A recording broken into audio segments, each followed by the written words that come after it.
Hi, this is Dale O'Shields, pastor of Church of the Redeemer. Thanks for joining me today for our devotional time. We're talking this week about the power of coming out of painful situations. What do we do when we're in the midst of something that's challenging and difficult? There's an Old Testament story. The book of Esther is a story about some folks that were in a very difficult situation. Mordecai, Esther are the primary characters, some of the primary characters of the book of Esther.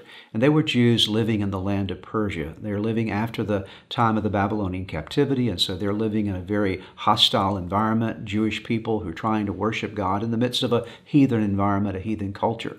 But that notwithstanding, there comes this moment in time when God wants to raise up Esther to save the Jewish nation.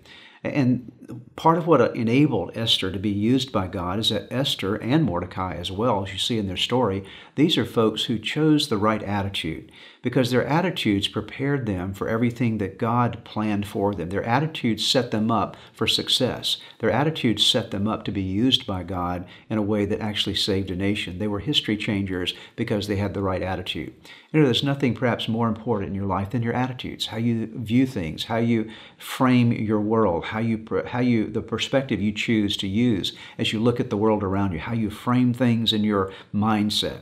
Your attitude will either lift you or destroy you. And something about Esther and Mordecai had the capacity to not spend their time in moaning and groaning and complaining about what they were in. No, they were looking to God, believing God to do something wonderful in their life and in their nation. And because they had that attitude, God was able to use them. Can I encourage you today that all of us need to do this? We need to take an attitude check, do an attitude check, to take time and think about how are my attitudes? How's my mindset? Am I approaching it from a faith-filled perspective? Am I believing that God can take me even in my most adverse, challenging situations, and He can use me, He can change me, He can transform life around me? Do you have the attitude that says, yes, I know that I'm in God's hands? Esther and Mordecai believed that, and because of that, God lifted them up. God can do the same for you too.